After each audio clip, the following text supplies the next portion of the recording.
नमस्कार, मैं संतोष सिंह और आज हम बिहार के एक ऐसे पॉलिटिशियन की चर्चा करने जा रहे हैं जिस पॉलिटिशियन को लेकर आज मुझे बरबस पता नहीं क्यों उस फिल्म की याद आ गई जिस फिल्म के हीरो थे देवानंद।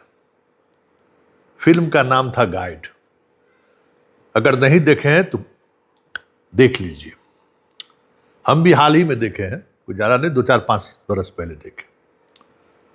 देवानंद एक गांव में जहां अकाल पड़ा हुआ था, बारिश नहीं हो रही थी, लोग परेशान थे, भूख से लोग तरफ तरफ कर मर रहे थे। लोगों गाइड उस गांव से गुजर रहे थे, लोगों को लगा रही है साधु महात्मा हमारे गांव में है, ये आ गए हैं, अब यही कुछ कर सकते हैं।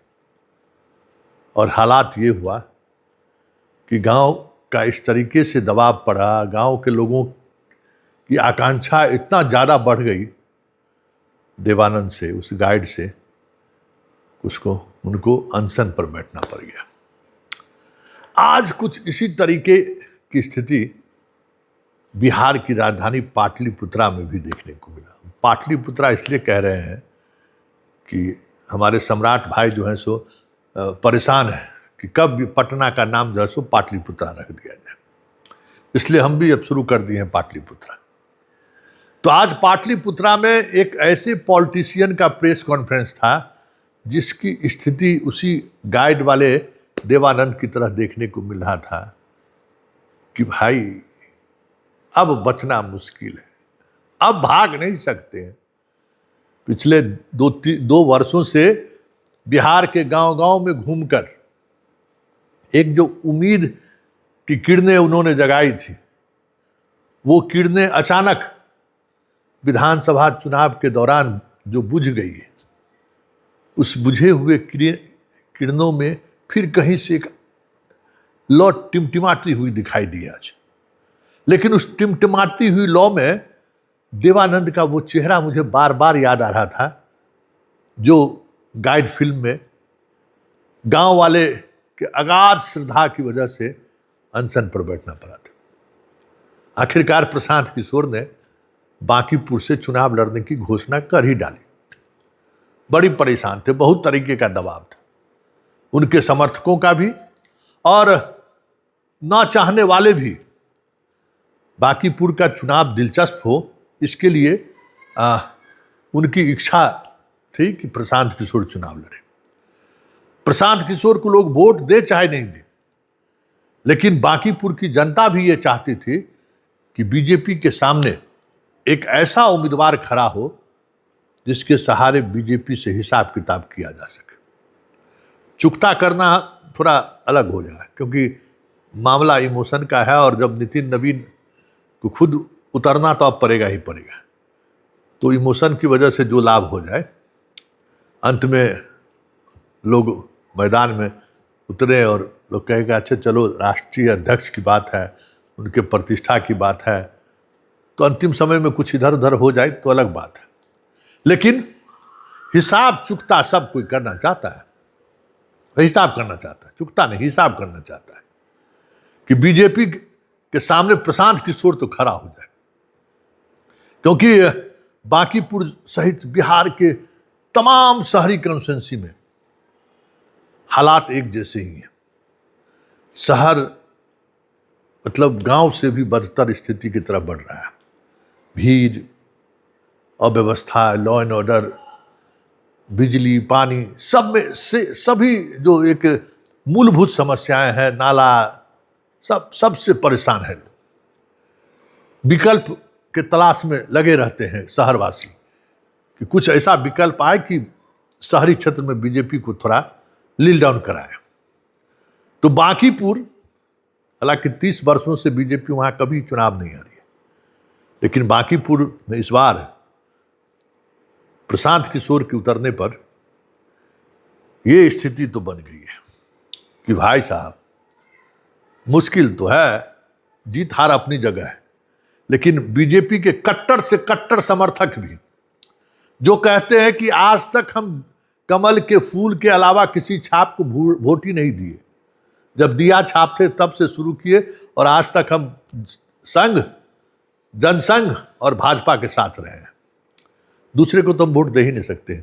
वो लोग भी कहते मिले कि ना संतोष जी, प्रशांत किशोर को खड़ा होना चाहिए, इन लोगों को जवाब मिलना चाहिए। ये लोग टेकन फॉर ग्रांटेड ले लिया है शहरी मतदाताओं को। भले हम लोग वोट कर देने जाते हैं, 20% 22% पोल होता है, तो ये 60-70 हजार से जीत जाता है। इसलिए इस बार वोटर को निकालने का जद्दोजहद भी बीजेपी के कार्यकर्ताओं को करने दीजिए, और यह तभी होगा जब प्रशांत किशोर लड़ेगा। और प्रशांत किशोर लड़ेगा तो इस पटना जिले के जो भाजपा के कार्यकर्ता हैं, शहरी इलाकों के जो कार्यकर्ता हैं, उसकी पूछ भी बढ़ेगी। जिसको चींटी की तरह पार्टी मचल दिया है, जिसके भावनाओं को जब मन होता है कुचल देता है, लगता ही नहीं है कि वो पार्टी है।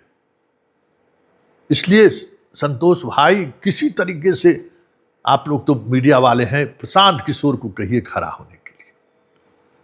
तो चलिए, आज प्रशांत किशोर ने इसकी घोषणा कर दी कि हम चुनाव लड़ेंगे। जीत हार तो अपनी जगह है, लेकिन प्रशांत किशोर के खड़े होने से बीजेपी के लोग भी खुश हैं, बीजेपी के कार्यकर्ता भी खुश हैं कि अब आओ बेटा, दिखाते हैं, अब आओ घर घर। जन भावनाओं को जो एसी कमरे में बैठकर जो अभी तक कुचलते रहे हो ना, मसलते रहे हो ना, एक एक का हिसाब लेंगे।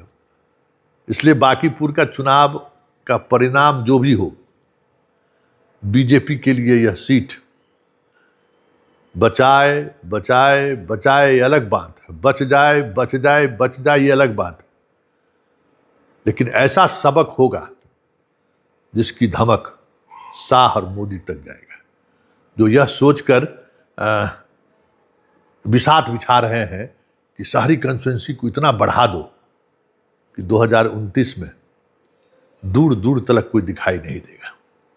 शहरी कंस्टिट्यूएंसी का इतना संख्या बढ़ा दो कि तमाम क्षेत्रीय दल और कांग्रेस जैसी पार्टी को उम्मीदवार तक नहीं मिले।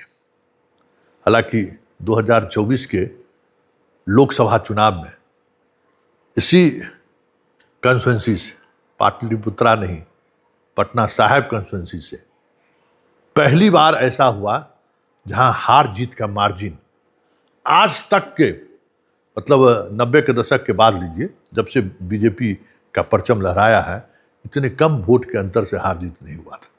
इतने कम वोट के अंतर से हार जीत 2024 के लोकसभा क्षेत्र में हुआ था चुनाव में। तो जरा सुनिए हमारे गाइड के देवानंद प्रशांत किशोर आज घोषणा करते वक्त क्या कहा है। भाई, ये जो चुनाव है वो बांकीपुर के किसी विधायक का चुनाव नहीं है, सरकार बनाने और हटाने का चुनाव नहीं है, बिहार में एक नई राजनीतिक व्यवस्था बनाने का चुनाव है, बिहार में एक नई राजनीति की शुरुआत करने का चुनाव है। उस नज़रिए से महत्वपूर्ण भी है, चुनौतीपूर्ण भी है, लेकिन मेरा विश्वास है कि बिहार की सबसे प्रबुद्ध और समृद्ध मतदाताओं का समूह वो सही निर्णय लेंगे और एक ऐसा अपने मत का प्रयोग करेंगे जिससे बिहार में एक नई राजनीतिक व्यवस्था की शुरुआत हो। आज के इस प्रेस कॉन्फ्रेंस में आप सबका स्वागत है। जैसा कि हमने 2 तारीख के अपने प्रेस मीट में आप सबको बताया था कि बांकीपुर की जनता की छांव के संदर्भ में हमने निर्णय लिया था कि इस बात को पार्टी की कोर कमेटी में रखा जाएगा कि पार्टी का इस उपचुनाव में कौन उम्मीदवार हो। आज जो कोर कमेटी की बैठक हुई उसमें एक मत से, सर्वसम्मति से यह निर्णय लिया गया कि जन स्वराज पार्टी की तरफ से बांकीपुर के उपचुनाव में हमारे पार्टी के उम्मीदवार, हमारे सूत्रधार श्री प्रशांत किशोर जी होंगे।